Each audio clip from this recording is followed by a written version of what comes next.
This episode of the Old Dogs REI Network is brought to you by Mino Studio.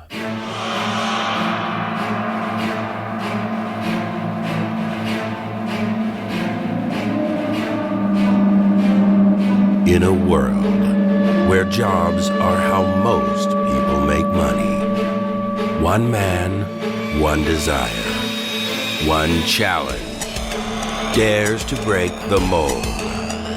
Welcome to the Old Dogs REI Network, where we don't work for money. Money works for us. Coming soon. Viewer discretion advised.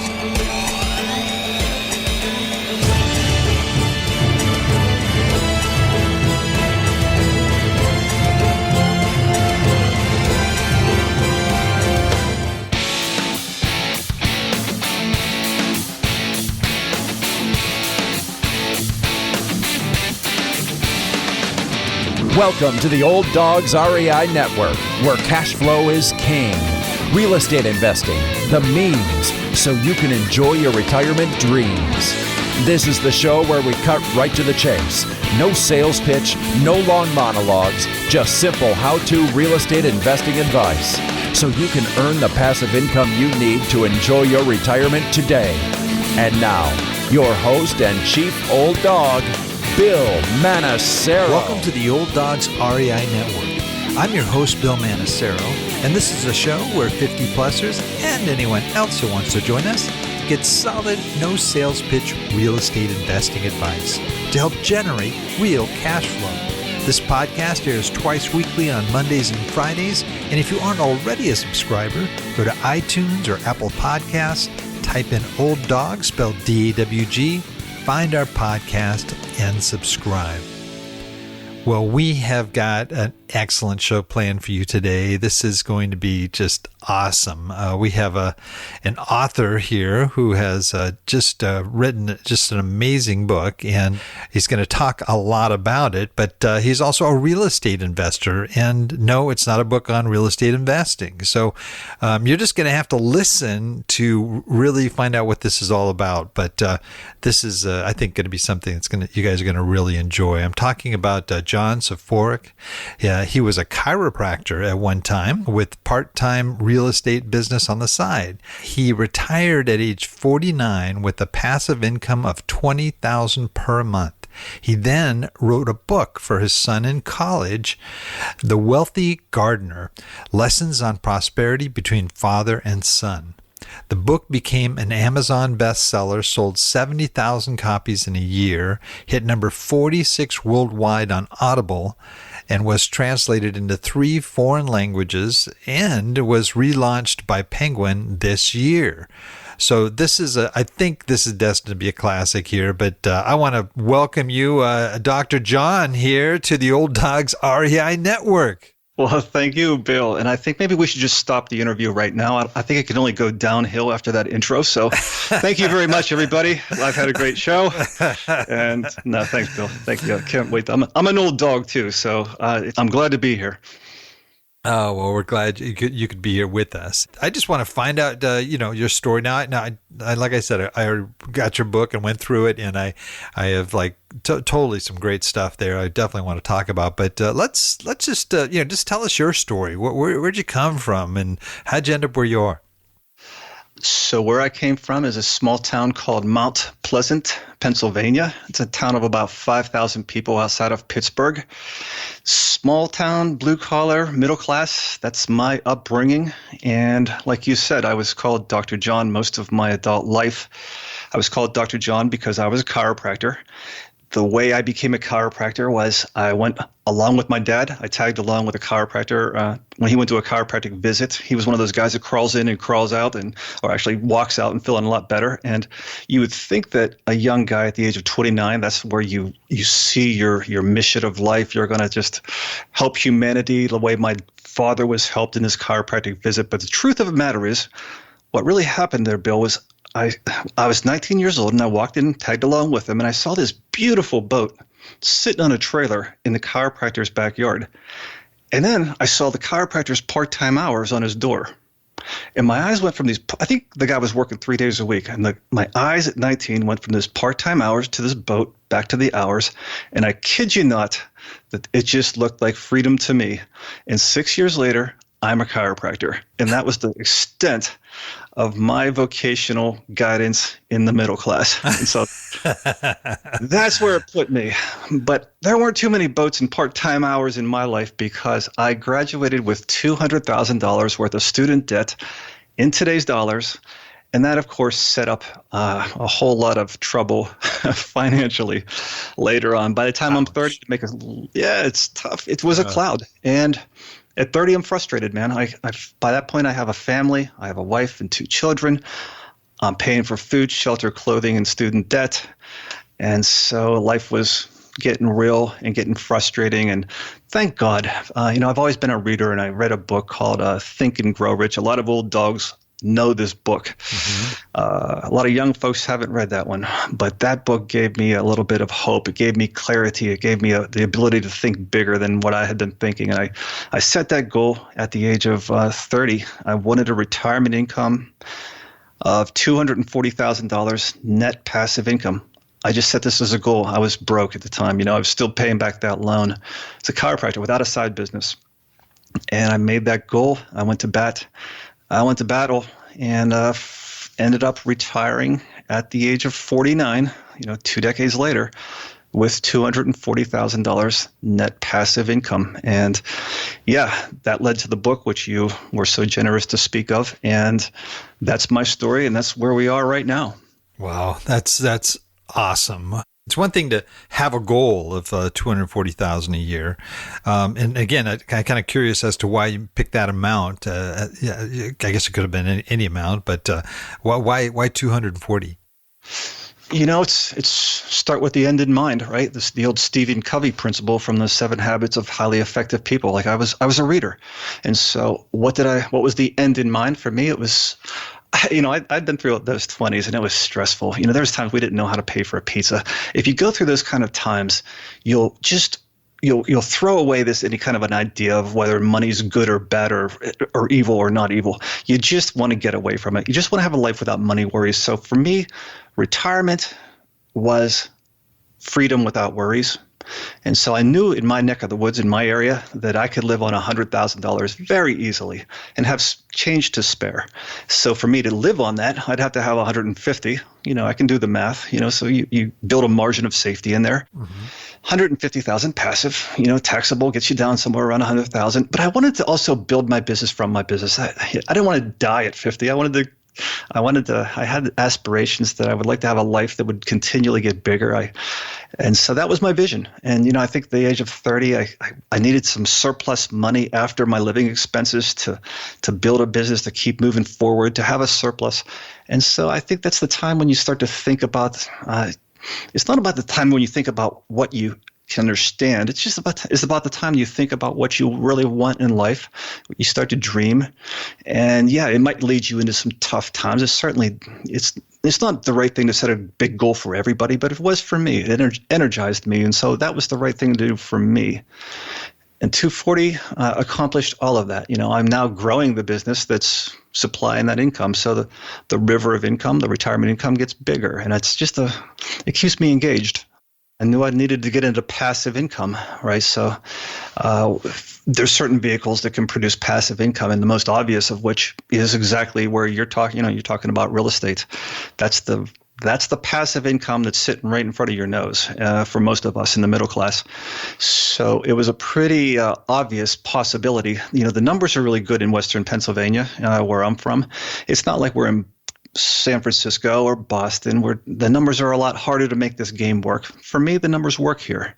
So the question is, how do you sustain that? Well, you have to build it through some sort of a passive activity. But the question is, how do you get the money to make that? Because it might be a passive income, but it's a cash-eating machine along the way, right? To build that. Right. So that's really the problem. I mean, the riddle to solve when you're sitting there at 30. Okay, how do you get the money to seed this thing? And I really say if you talk about the Wealthy Gardener, the book of the metaphor of a garden, it might sound like a guy's in the backyard gardening, but the metaphor of a garden really is a garden is time of life. It's a classic example of, the garden, the farm, the sowing and reaping, that sort of a thing.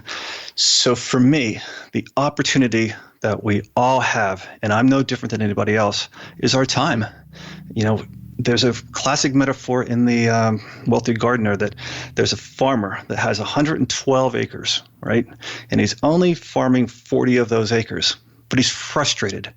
He's frustrated and he's down on life. He's trying not to worry. He's sitting on his front porch. He's only working 40 acres of the 112 acres. Well, it's pretty obvious when we look at that, like, what should that guy do?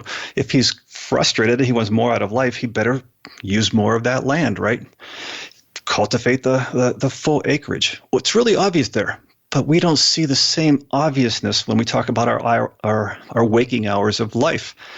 Let's say we have 112 waking hours of life every week, and we use 40 of these for our income. Well, there's a whole lot of other hours that we can be working, we can be moving forward, should we choose to sacrifice and get those kind of things we want. Just like the farmer, if he's complaining about where he was. I was at 30 complaining about where I was. I had to expand my hours. I had to use more of my land, more of my time to get what I wanted. And so that's number one. And then you have to find out what fills up that, what seeds to plant there. First, you have to clear that ground. You have to clear the ground, right? But then you have to fill it up. You have to fill it up with activities that actually get you somewhere. So that's the metaphor. Got it. Now, there's always that big challenge, though, where you have, personal and business. You've got a family, you've got, and it was at that time when you sound like a very young family just getting started out. How did you, you probably hate this word, but juggle or balance or, bring that so that you're not cutting into quality time with the people that you love too? I don't hate the word at all, Bill. It's a vital conversation to have. And if for the ambitious person who's trying to get ahead, you have to come across this. You got to get this straight, because you got to get the family on board. You are going to ask for sacrifices, not only your own, but your family's. But I think the place where so many people can get it wrong, and this is just where I've seen it, and I did not get this wrong, is communication with those family members. Like, they tend to support, at least I can speak from my own situation. I spoke with my family, my kids at 10, my wife, everybody. They knew my financial fears. They knew my dreams, how I hoped to pay for their college, why I was sacrificing, why I was doing this, how I didn't have a retirement income if I didn't do this. So they understood why the sacrifices were so important to me. And you know what? My example was an education for them, more so than I could ever say. Like, they saw me come close to, not understanding how to get out of this. They saw my struggle. And, I've seen later on in life, I'll tell you this, when the communication has been so transparent in my life, I believe that's the answer to your question, because there will be a little bit of lack of balance. That's called sacrifice. But my kids will tell their friends, say that they really envy the openness in our life that they had with me. They got an education, and other parents didn't always talk to their kids about money. I was maybe erring on the side of being too transparent going through, if that's possible. But I wanted to educate them. I wanted them to understand. And because they understood, we cleared that hurdle. And I would say that my kids sometimes tear up in talking about the sacrifices that I made for them, ironically. So it's not too much of a out of balance, egocentric idea when you speak truth to your kids and you're vulnerable to them in front of them. So that's my advice. Excellent. Well, did you have already in mind that you were going to do real estate? And if so, how did you start off? Because you've been 6 years being educated as a chiropractor, now you're going to jump into a whole new field. How did you sort of prep and how did you get educated to get started? Sure. I'm a great self-educator. I really can't stand sitting in the classrooms, but I devour more books than anybody you know.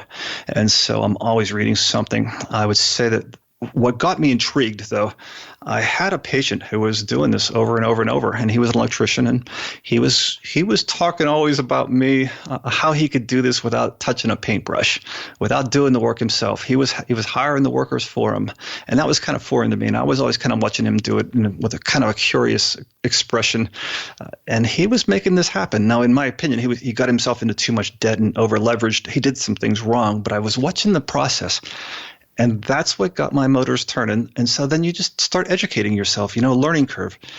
I went from book to book to book, and every little book had a different angle on things, and then I learned how to do the software of real estate. Again, you start with the end in mind. I did the accounting software. I had it all figured out. I knew what I wanted, and I made the system before I had the first house. So it was just deep immersion. I always call it deep immersion. And it took me about a year and a half. It's one of the cool things about this real estate is that you can always learn in your ears in the cars. You can listen to your podcast. There's a lot of ways you can learn during those dead hours, and I certainly used all those things to master the craft, master the business of real estate before I got into it. That was crucial, or else I could have failed real easily. It'd be game over. So that was how I got into it. A guy was kind of doing it right, and it tempted me. What kind of real estate did you do? I mean, there's a lot of different options, definitely on that side. You got that right. When people tell me they do real estate, I don't know what they mean. And then once they go into real estate, there's still a million things to do in that particular niche of real estate. Mm-hmm. So I tended to go into the forced appreciation real estate. You'd find something really cheap. You would try to find it mispriced. You would get it and put maybe $10,000 into it. You would take a cash out refinance on it and do it again. That was my start. I just went into a single families. I didn't know I was going to like it. So I went into single families because that gave me an exit strategy. It's a good way to start because if you don't like it, they could sell those quickly to anybody compared to the multi-units you only sell to investors. It's harder to get rid of them. So I went in very cautiously. And so you were more or less flipping or doing the BRRRR, they call it the BRRRR strategy, and buying and rehabbing and renting and doing so forth. You get a big glob of cash and that's great. But then as far as, I mean, it's still like a full-time job, a rehab. I don't know how, I mean, you probably hired, I imagine, contractors to do most of the work. But at the same time, you've got to stay on top of them. There's a lot of work there. Where'd you move into sort of the passive side there? Well, I would say that I started off that way, Bill, to be honest with you. My vision was to, if I get them at the right price, and then I estimate the cost of repairs, in that cost of repairs is the labor involved. And so, you do estimate those things out. And the challenge of it is to get those things at the right price so that you can afford all that fix-up. So it was the first time in my life where I saw work getting done that wasn't being produced by my own hands. So I would say passive started off on week one. I mean, if you call it passive, but yes, I did have to go to job sites. I did have to oversee works. I was kind of a contractor or general contractor, and then I was on them, like you say. That's just being real. But boy, I tell you what, it's not like a 40-hour job that you're working. You're just going to check up on things. It's a lot easier. Right. And now, are you still doing that to today, or do you have rental properties, or have you? No, sorry, brother. In the 30s, keep in mind, like you said, you do run out of money. So I did get into flipping. So now I have the chiropractic income that fed me and the family. I had the flipping money that would go into the rentals. I had the rental money that was starting to amass, and that would pile up, and it was creating kind of a snowball over there where I was having more and more investment money. So no way, you get me near 49, and I will get as far as away from flipping as you can possibly run. No, that's a tough business, and no, done. So you're doing that mainly to get your down payments on the property. Now, did you do a mortgage for each property, or were you buying them in cash? Later on, you start to amass a little bit of a financial advantage. And so my wife was always like, you say we have all this money, but I don't see any money. I said, do you notice we just bought 2 duplexes this year? And I didn't take loans. Eventually they won't give you loans forever, right? So I was definitely maxing the loans early on. I would leave about $10,000 in each property. So I was using debt, a lot of debt, but I was using it really conservatively in a way that nobody would have a problem with. It wouldn't keep you up at night. And so, I would leverage my money as most as I could, probably for the first 20, sure. Did you have a timeline for yourself? Like I want to be able to acquire X number of properties that will generate X amount of income by this date? I wish it worked that way because I am a very linear thinker, rational. And like I would love to say A, B, C, and D, but I couldn't envision it. Like you said, a goal of $240,000, you just got to take it by faith and move forward. And one of the philosophies of my life is just use the hours to the best that you can and do what you can. And just, I would have been probably somewhat despondent if I was trying to figure out mathematically how that would happen, because I can tell you things happen exponentially in the later years that really make up for some of the grind of the earlier years where you're not moving forward as much. So no, I was just opportunistic. Whenever the money would come in, I would start looking. It's frustrating in real estate because you might go 6 months and there's nothing out there. And then all of a sudden in 3 weeks, boom, boom, boom, there's 3 properties and I own them all now. It's like, so there's not a conveyor belt with systematized properties coming down to you, flowing toward you. It doesn't work like that. It's just, you got to grab them when they come. That's awesome. Do you mind if I ask how many doors you have currently? I have 110 now. Yep. Oh, wow. 110 doors. That's awesome. Man. Now, do you have like property managers that are overseeing things? You'd have to. Well, no, you'd be surprised, Bill. Really? I mean, I have teams, but I set up a system where, up until recently in the last year, any tenant problems, they'll text me through a phone. I have contractors that I'll text out there to see who's available now, and I would manage this kind of stuff. It's a pretty slick little system I got here. I use a lot of a website that manages all this kind of stuff as well. So you really can do a lot as a one-man show out here, but I'm starting to pull back now that I do have the book. I did something that's a little contrarian, and you'll understand this, and maybe the old dogs will understand this, because people think I'm crazy. Nine out of 10 people will not understand this. I actually bought a 30 unit a year ago, and I bought the 30 unit and because I want to have more time. And they're like, you bought 30 units so you could have more time? It doesn't make sense. It's like, no, you don't understand, man. The bigger you get, the more you can delegate.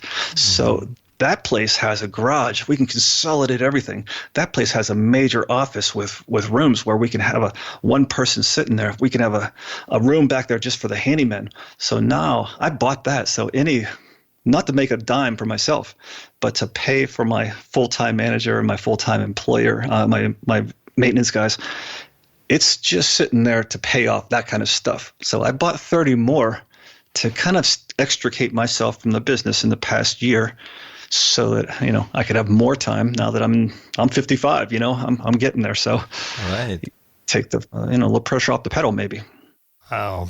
Well, I imagine as you got into it, it sounds like it's very interesting. You created your infrastructure before you kind of jumped in, which is usually it's the other way around. Usually you jump in and you got all these plates you have to juggle, and then you're going, okay, I think I need QuickBooks, or I think I need, Yeah. So yeah, that's very different than I'm used to seeing a lot, with real estate investors. Bill, I think maybe it was the advantage of me being in business since I was 24 and struggling really hard in business so by the time I got into real estate at maybe 34, I'd been in business, cash flow was my life, so yeah, I knew if you don't cash flow, you don't eat. And, that's what I always say, you're always chasing that rabbit to try to eat. Right. So this wasn't my first go around. I knew what I wanted. I knew QuickBooks was going to be important to me. I did treat it like a business, no doubt about it. Well, in your book, you talk very specifically about the importance of time and its role in, acquiring wealth. And could you kind of touch on that? I think that's a real key. It's throughout the book, and I think it's really pertinent to the people listening. Well, Bill, I can't help but think that at 49, when I graduate and get that goal, I have to say that I kind of, when I get that, I was a little bit unsure if I was going to reach that a few years before that. So by the time I get there, I finally make that goal of 240,000 retirement income. And I think to myself, now you finally have time to think.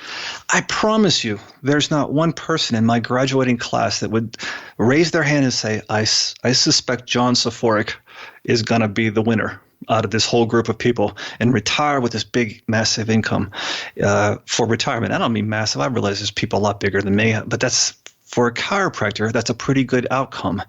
A lot of chiropractors right now in this age of shrinking insurance, they're struggling, and my peers are struggling. And I am not better looking.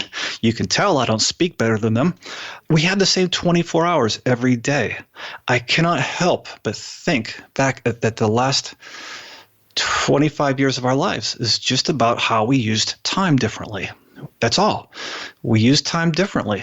They looked inside the walls of their clinic for income, and I looked inside the walls for my income too, but I expanded into some of those other hours in my free time, and I used them. Now, there's a lot of good people, and they golfed, and they did other things. I'm not saying that you have to pursue wealth, but I did because I think I had such a tough 20s. I wanted wealth. I wanted to get so far away from the money worries that wealth was the way to do that for me. Provide and protect for my family. So I gave my hours to that. So what's the big difference between me and them? I can't figure out anything outside of time, Bill. That's awesome. And with that too, I know you talk about the idea of the sacrifice you talked about a little bit earlier, and you mentioned something about a 5-year crusade. Could you kind of expand on that for those that are listening? Because a lot of the folks listening here, they don't have the 20 years, to necessarily, build up to that. They're looking at, something that they can. Maybe they don't want to have the same financial goals too, but they're looking at something they can do in a relatively shorter period of time. 100%. I've always said that if you think back over your life 5 years ago, I can almost predict everybody will have a new life every 5 years. So much can be done. Yeah, I get it. I'm 55 as well. I don't have 30 years to do things. But what can we do within 5 years? I think Bill Gates once said that we always overestimate what we can do in 1 year and underestimate what we can do in 10 years. But I think 5 years is the sweet spot. I really do, because it's a small enough time that we can manage, but it's a big enough time to change everything. So what I say your audience does have, sometimes we have to look at what we do have. So we might not have a ton of years, but I can promise you this, what your audience does have is they have ambition. And I know that because there's not a complacent person in the world that would listen to what you're talking about. The people that are driven to listen to this kind of a podcast are going to have ambition. And man, that is the start. If you have ambition, now you can use some of your free hours. You don't consider that a sacrifice. You consider that, you consider that a virtue. You're working hard. You can actually gain ahead. So what can you do? Like between the ages of 30 and 35 for me, that was everything. It's all about the turn of your life. It's always it's like a barge that's going in the ocean. It takes about 2 miles for that thing to change directions. It's the change of life that requires so much of our effort. And 5 years can get it done, man. You can educate yourself. You can get yourself into 2 or 3 rentals. And that's all you really need to do right now. Just test the waters.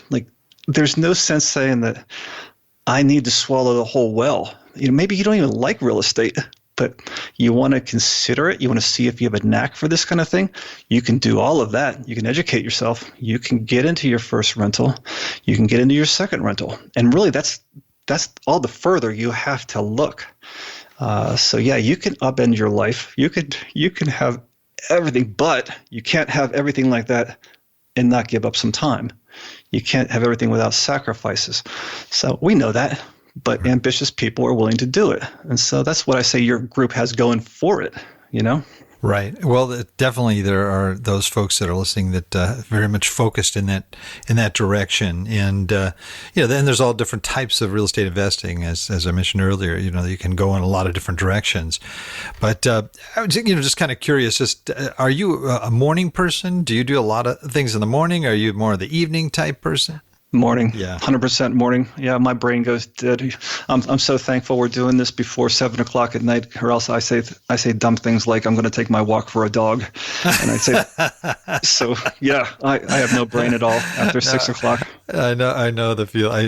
I've been, ever since I started my first business, I was just 3, 4 o'clock in the morning was not a big deal for me to get up that early and to get things done. I could do it all before the ticker tape start moving and everybody's calling and all that stuff happened. So, I can totally relate to that. Absolutely.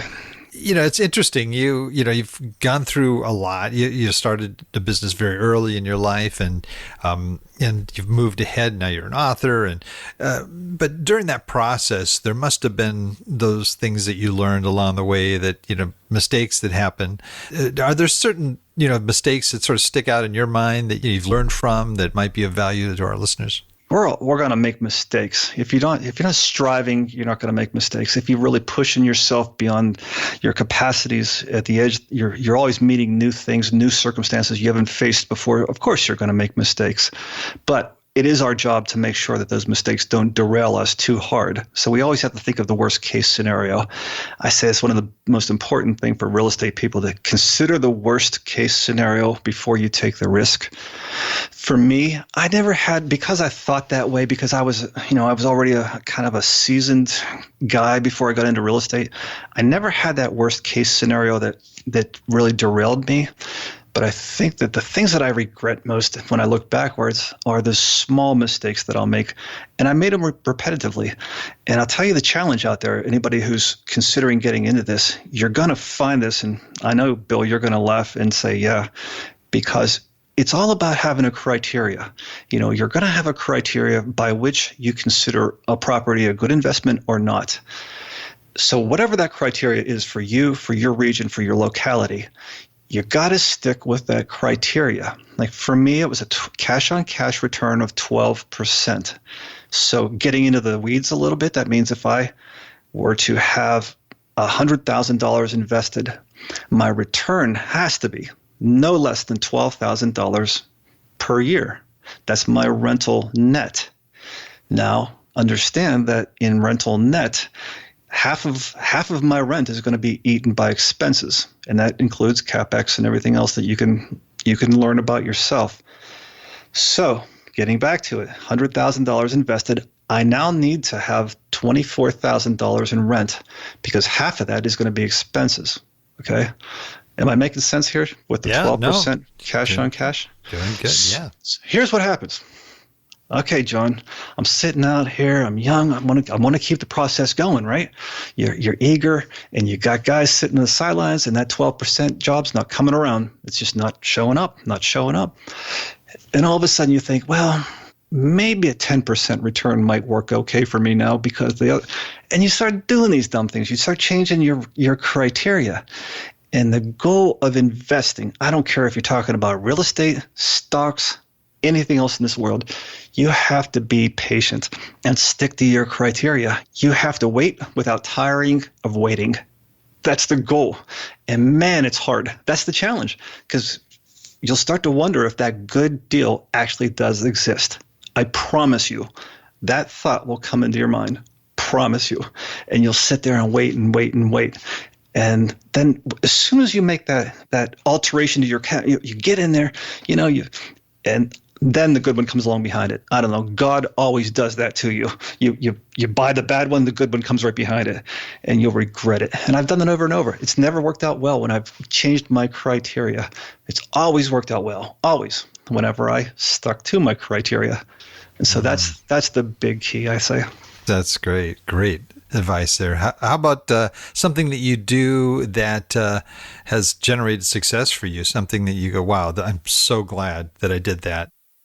Well, I would say that probably the biggest thing that I really accomplished was that, like you had mentioned from the start, reaching that number of $240,000 of retirement income, because it really did look impossible from the age of 30. But what you have to do is you grow yourself and make it more and more possible as it goes along.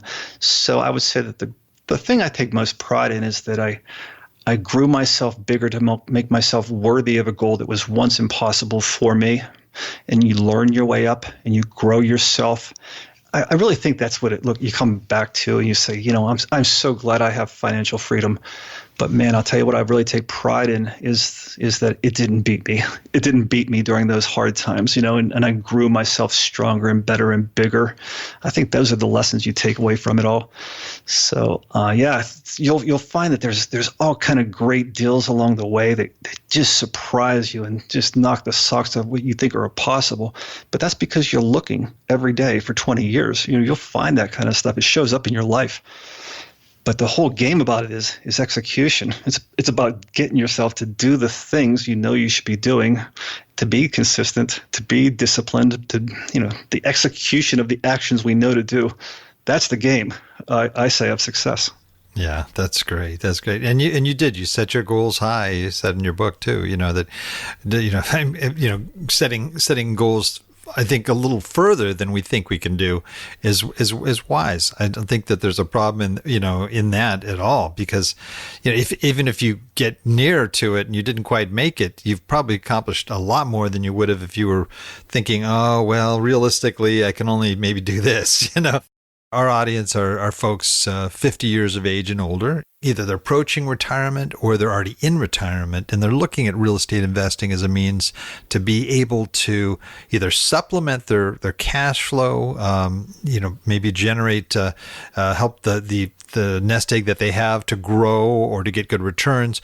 So they're looking at real estate as a means to be able to sustain that retirement that they always dreamt of through the rest of their lives. What advice would you give? I can speak for myself, Bill. If it was me, I can tell you that if you're getting ready for retirement, you're looking for things to do. I'm a little young in terms of retirement, being retired at 49, and the book occupied a lot of my time for 3 years. I mean, that was just 50 hours a week. I mean, that was a big one.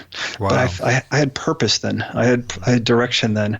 And what you're going to find is that when you get towards that retirement, you're going to you'll have your little heyday. It'll be 6 months off and you'll feel like a kid in a candy store and wow, you can see the sky. But then you're going to find yourself unfulfilled until you find a certain direction, something that's purposeful for you. And what I find is that there's a lot of guys in my area. I use them as handymen. I'm always looking for old dogs that are working on my places, right? Mm-hmm. You understand that, courage is important, but it's equally important to be cautious. It's something that the young people don't understand as much, that, courage can really make that car speed up, but, you need a brake sometimes so you don't fly off a cliff. And so the caution and the prudence comes with age, because we've made mistakes. We've seen consequences. That's an advantage. So you can weigh your decisions better. I say that real estate is something you should start small and start conservatively. And it's not for everybody. Sometimes it's not for everybody. So you should test it. And I'm telling you, if you're like me, you'll test it a little bit here and there, and then you'll catch fire. And then you'll say, okay, move everything out of my way. I'm going forward with this. This is fun. That's the possibility of it if it works for you in your individuality. So that's my take on it. Be cautious, be slow, put a few toes in the water, see if it's for you. Good advice. Good advice. Well, you are, a young 55 here, and you just launched this book. What's ahead for you? What are your goals in the next 10, 20 years, and where do you want to see things go? What really excites you about your business? And this is this is the question I always get, and this is just being real in life. Sometimes you're trying to figure it out, right? Sometimes life is a little foggy and you can't see through the fog. I wrote this book for my son, and so everything since that book has been an unintended consequence. And so I get to talk to people like you. That's pretty cool. But I don't know clearly what happens forward for me. I got to the point where I'm deciding now, right? I know that I think a lot about what the future holds. The Buddhists will tell you that life contains suffering. Life is suffering, right? And they'll tell you that the core of spirituality is to alleviate suffering. I think that my book is a financial, it's like a philosophy of financial achievement for people. And I've had such good feedback from really, really big people whose names you would know, that it gives me pause to think maybe it's worth my time to help promote this thing. Maybe that book will help to relieve suffering. And so maybe that's my spiritual path forward, helping people read that book to alleviate their financial suffering. Maybe that's my unfinished business. But if I were to say I was sure, Bill, I'd be lying. So I'm trying to figure it out myself right now. That's great. Well, one thing that you've mentioned a number of times is that you've written this book for your son. And I'd like you, if you could just kind of get behind that, if you would. Why? What was the motivation to write this for your son? My best way of describing this, I tell a story sometimes where if you imagine me at the age of 20, imagine if I'm walking out of the house and I walk out of that house and it's the first day for me to be a man and to walk out and to provide, to take care of myself. And I find out that for me to walk out of that house and to do what I have to do at that age, I walk forward, I walk over a mountain to the other side, and there I find myself in a battle. And I find out that day after day, I have to walk over that mountain and go into a battle. And I come back at night and I have these chunks and these bits and pieces out of me.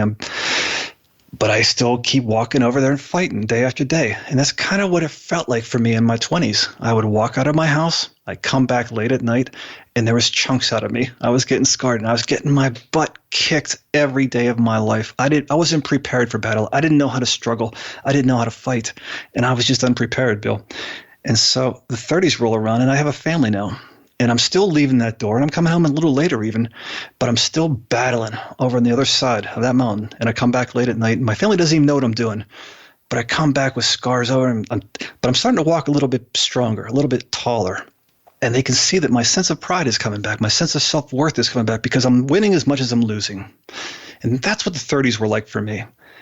And then in the 40s, I'm still walking out that door. I'm still walking over that mountain. But each night I come back, I'm stronger now. I have muscles on me. I know how to fight. I understand the strategies of fighting. I get the fortitude, the mental clarity, the mindset necessary to persist in this battle, to beat my opponent.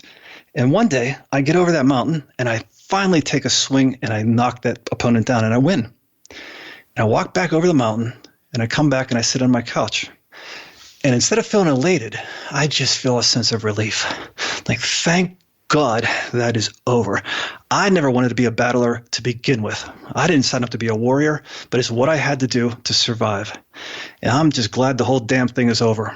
And just when I'm sitting there thinking about that, I see some movement, and that's my son. He's heading towards the door, and I say, Mike, what are you doing? He says, Dad, I'm 20 years old. Don't you understand? I'm a man now. It's my time. It's my time to go out and battle. And I just stop and I pause and I say, wait a minute, son. Come over here and sit with me. I need to tell you what I know so that you're not as unprepared as I was when I walked out of this door at 20. And that's why I wrote The Wealthy Gardner. That's awesome. It's kind of like boot camp in a book for your son, huh? It's everything I know, Bill. That's for sure. Oh, that's awesome. That's awesome. Wow. You were so kind to send me your book, and I was able to read it. My son wanted to read it, and he is 20 years old. And it really clicked with me that there was so much to that. It had to be also a bonding experience, I would think, between you and him, because getting him to. Well, can you just share how you got him to actually get into the book? I have no problem. Any parent will understand this too, Bill. I lied to him, flat out. And that's fair. That's fair if you're a parent, because kids will lie to you. So I said, Mike, what 19-year-old is going to listen to their dad's 50-year? We're going to spend a few years talking about lessons, son, me to you. Like, yeah, right. So I said, I'm thinking about doing a book. My outcome is a little unusual. I want to just document this. I'd like to have you be part of this process. Would you mind checking out the first chapter? Just tell me if I'm making a fool of myself. I don't need to do this. And so he checked out the first chapter. He's a critical kid. I'm not looking for support. I'm not looking for love here. I say, tell me what's wrong with it. This is a finance major, and he's used to telling you what's wrong with it. So he comes back and, kind of touched. He was kind of moved. And I said, all right, well, here's my challenge, because I need somebody to keep me from making a fool of myself. How about can I send these things to you like once a week and we can talk about them on Sundays? So Hell yeah, great. Bill. That's what you do, because kids are vicious. They'll cheat. So smart. You got that right. So, but to be honest with you, I can't tell you how that evolved. All humor aside, it became almost like, swimming to the next goalpost. I would give those 50 hours every week. And the only thing that kept me going is I knew I'd have a conversation about this with my son. And it was so important for me to get this right and for him to understand this. And it just went 1 week to 1 week to 1 week forever. And it was just a time. And you'll notice the subtitle is Lessons Between a Father and Son. That's exactly what it was. It's not lessons from a father and son. That's very deliberately written. Lessons between. They went back and forth. And sometimes, man, he made me clear it up. Like, yeah, it's if your reader doesn't understand you, it's the author's fault. Period. So we would argue, and he would say this: maybe you don't understand what I'm trying to say. Let me try to rewrite this. And really, it became a collaborative effort between a father and son, which one of the peak moments of my life. Wow, thank God we had that time. He's now gone. He's off. He's doing great in life. But boy, we had quite a couple of years there. Wow, that's so cool. What a cool story, man. What a cool guy, man. Gosh, yeah, it's just a lot of great stuff here. Man, I could probably keep you here for hours here. Maybe there's something that you might want to just share with us that maybe I haven't touched on that, it's an important message for our audience. What I say to a 55-year-old crowd here, Bill, is I'm one of you, okay? So I get it. But don't use that age as the excuse. That's the challenge. I get it. I sometimes think I'm 55 years old or my best days behind me. And I'm like, no. I'm like, you cannot allow yourself to think that way. It's a really convenient excuse for just choosing comfort over choosing work and commitment and living the kind of life that you'll be proud of without regrets. Be careful of not using that excuse. A lot of times people will sometimes say that, well, it's because of my cultural background that I didn't get ahead. Okay. Well, guess what? I came from a family where my mom and dad, they didn't start in a trailer. They started in a half a trailer. Okay. A trailer was too big for them. This is where I came from. My father was a coal miner, okay? He went into a hole every day of his life and came out. No excuses, okay? You are where you are today. It's like being in a park where you have an X and it says, you are here. All right, you are here. The only question is, what are you going to do about it? Within 5 years, absolutely. We can do things about it. We can lead by example and be very careful that yesterday's excuse doesn't turn into today's excuse, which is now age, which is later on this thing and that thing. And I can't stand it. It's one of my biggest regrets when a person reads my book and says, boy, I wish I knew this 30 years ago. It's like, no. You have breath. You have life. We're still alive. Your book isn't written. There's a whole bunch of unwritten pages in your book. Fill those up. And that's what I have to say to the 50-something crowd. That's great. The time has kind of zipped by here, unfortunately, and we have a section that we call our Wrap It Up, and that's where I ask you a series of quick questions of resources that you've used that it might be of value to you that you could share with our audience. So if you are ready, we can wrap it up. Absolutely. Let's do it. All right. Favorite real estate book? I saw this being asked by other people there, and it's so difficult for me because I read through so many, and I want to give credit to so many, but I have to say that one of the biggest foundational books was a book called The Millionaire Investor. I think Gary Keller might have written it. That's right, yeah. That book gave me the why. It's not just what you want, but why. It really helped me to say this, to validate that this was a good cause for me. I would suggest that one for anybody who's searching, thinking whether or not to do that. It really spoke to me well. That's great. How about just favorite general business book? I don't know where I'd be without Think and Grow Rich, Bill, to be honest with you. I fear to think what would have happened to my life without that book, without an author who wrote a book and died 40 years before I was even born. And what a what a gift you left behind to people. It's one of the reasons I was hoping to write my own book. Maybe in a small way I could leave something behind that would help other people like that. I would say Think and Grow Rich by Napoleon Hill.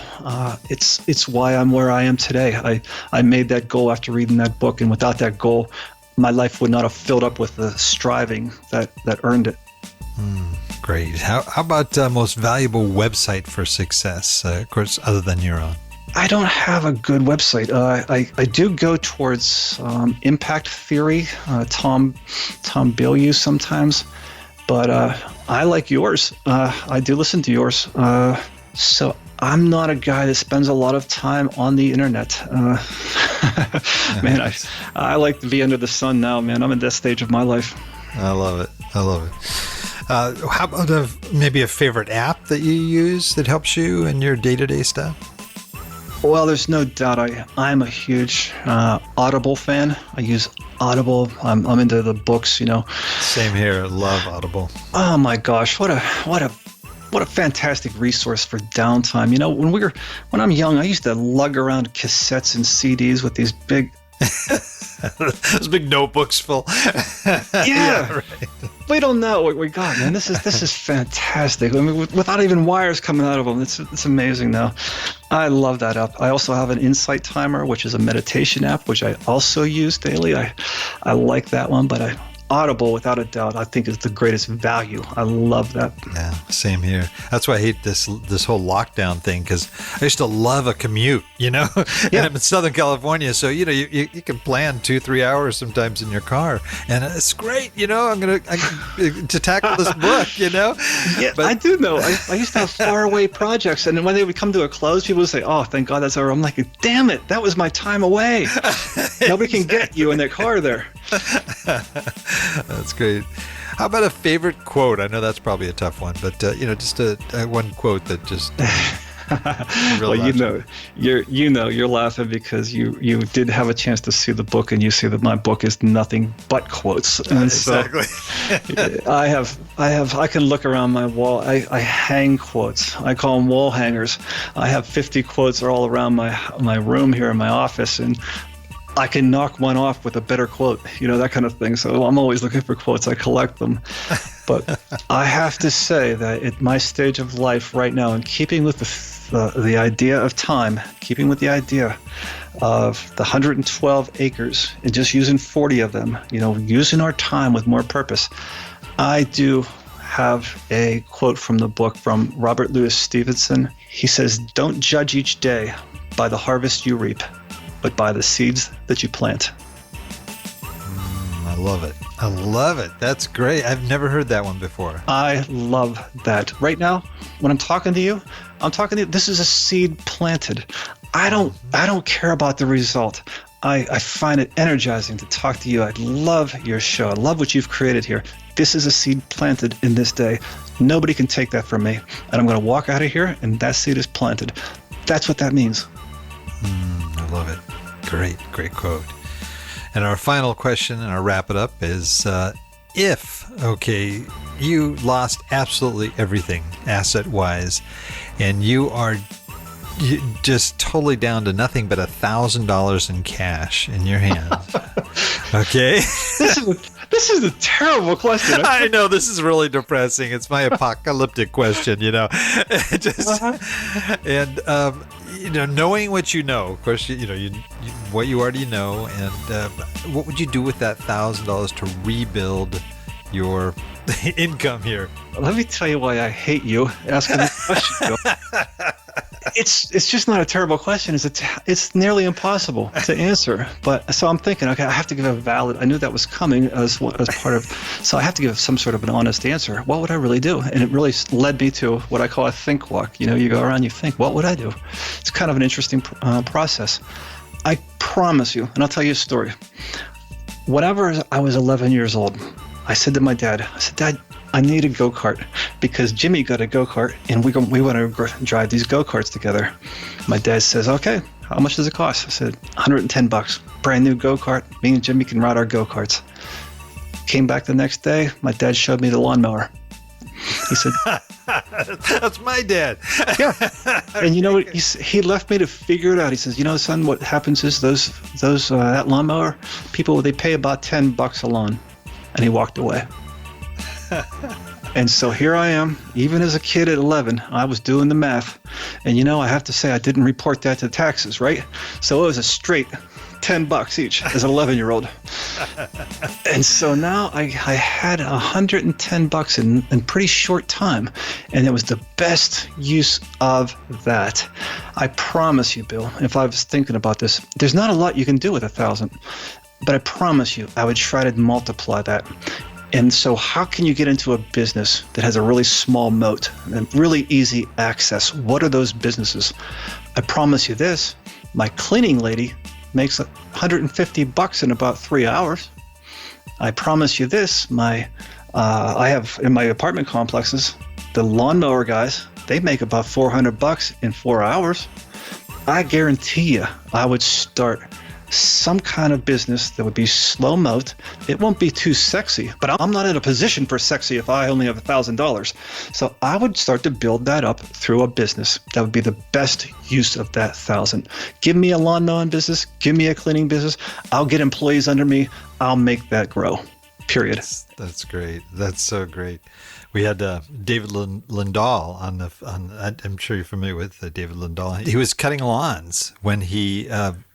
Literally he had a lawn mowing business when he saved enough money to buy a fourplex, and now he's got like 7,000 plus doors. But it was the lawnmower. It was really interesting. But I was thinking when if my dad would give me a lawnmower, I probably would have taken it apart and used the motor to make the go-kart. I should have. That's my problem. I'm looking for the shortcut. This goes to show you're smarter than me. Oh yeah, right. Great. That's great. Wow. Well, man, I'm sure there's a lot of people here that would love to find out more about you and your book, and which we are going to feature on our site, not only part of our show notes but our weekly newsletter when the show comes out. If there's people that want to just contact you or find out more about you, or what's sort of the best route people should go to?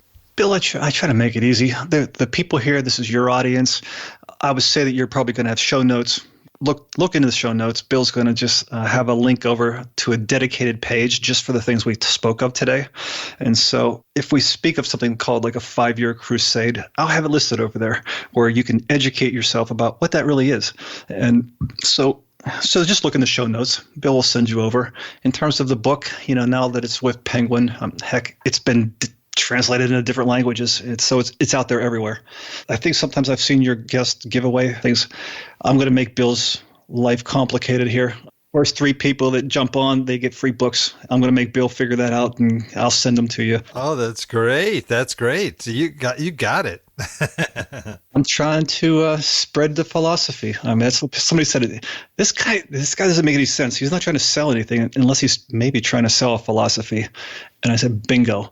I made my money, man. I'm done chasing that dollar. Now it's time for meaning. Thank God I'm in that phase of my life. Oh, that's great. That's great. We really, really enjoy having you on, but we're not done yet. Now, if you should have been practicing anything, okay, you got to be practicing for this last, because we have all our guests close us out. I'm ready. All right. Ready. You know what to do, right? Oh, that was good. That was Thank good, you. Man. That's a PA right? PA howl, Damn right. We got hound dogs in Pennsylvania. Oh yeah. That's what I'm talking about. You're great, Bill. I love this show. I love the people. I love your personality. You're fantastic. Thanks for having me on your show. Well, the pleasure is all mine. I can't thank you enough for coming on, and I'll just tell you guys, that people listening, this is a good book, so you got to check it out. So we're going to make that easy for you. Go to the show notes. We're going to show you how to do that. I love that. Thank you so much for being on, John. Really appreciate it. It's my pleasure. Thanks for having me, and thank you. You bet. And I also want to thank all our Old Dog listeners out there, too, for joining us. I know there's a lot of other things you could be doing right now, but the fact that you've taken the time to listen and be here with us, we greatly appreciate it. Please note, everything John talked about today will be outlined in detail in our show notes, and show notes can be accessed at olddogsreinetwork.com/blog. You are going to be looking for that podcast with our good friend John Soforic and the book, The Wealthy Gardner, Lessons on Prosperity Between Father and Son. Well, that's the show for today. Remember, cash flow is king and real estate investing the means. Until next time, keep moving forward, and may God bless. Thank you very much for visiting the Old Dogs REI Network. We would greatly appreciate if you would stop by iTunes and let us know what you think of the show. We would love if you could subscribe to the podcast, give us a 5-star rating, and write a review.